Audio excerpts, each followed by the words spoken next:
Let's go over a top-down model that focuses on bookings per salesperson. The model is divided into 4 portions here. We're starting with our assumptions about the dollar amount we need in bookings.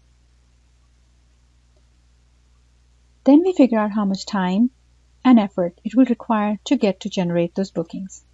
Let's look at this more closely. We start with our assumption about how productive this salesperson who we are going to hire will be.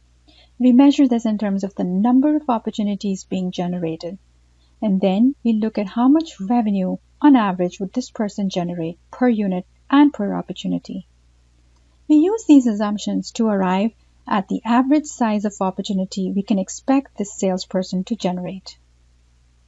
Then we make assumptions about how much time and effort it will take us to arrive at those bookings. For this, we project out when we will hire the person.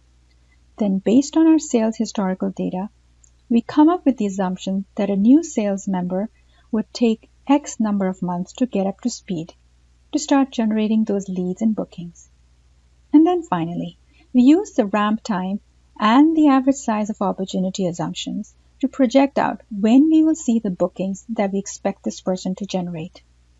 As you can see, we get to the final bookings number for each sales team member and month by starting with our bookings in the more broad sense and then narrowing down to each person and month. So let's walk through the model. I've kept the overarching themes here on the left so you can see what is the motivation for each of these sections. We start with the number of opportunities we expect the person to close annually. Average price per unit is the average price per unit or product for manufacturing. If you work in a SaaS company, this would be the average price per seat. Average units per opportunity is the average number of units you can expect to sell per opportunity. Average contracts month per opportunity is the average length of time in months the sales contract can be for. Next, we get to the average opportunity size. We just take the product of these 3 numbers, average price per unit, average units per opportunity, and average contract months per opportunity to get this number of bookings. This is the average booking size we expect this salesperson to create on an annual basis.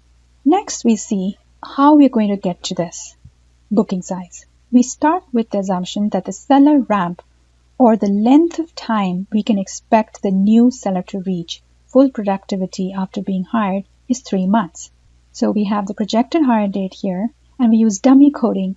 Dummy coding refers to when you give a value of 0 or 1 to a cell because it means something, so that to represent something has happened. It's kind of 1 and 0 are dummies for the presence of something happening.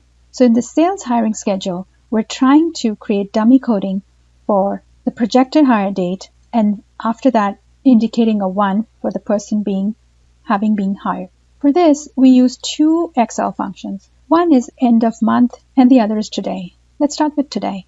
So for salesperson 1, say we are going to hire them on 12/16. So we start with the today function just says, okay, whatever today's date is, just add 30 days to it. Well, since I'm doing the recording on 11/16, it's just adding 30 days to that, and so on. Here we're adding 60 days to it, and here we're adding 90 days to it.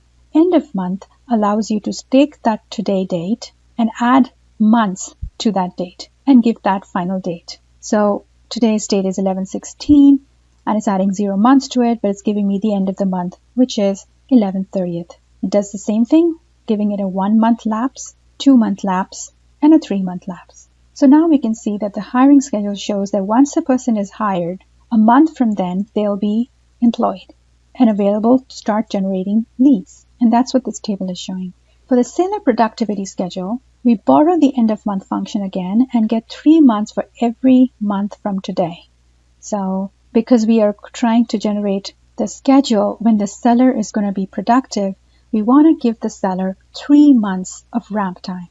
So starting from today, end of the month of today's month, just add 3 months to that. So that's what end of month does here. We are giving it C14, which is this month, this date here, and it's adding 3 months to that. Same here. And use the dummy coding to create the productivity schedule that shows 3 months since the person was hired, the person is going to be productive or not. So this matrix describes the productivity schedule. Finally, we get to our projections for when our seller will be productive and the projected bookings based on that.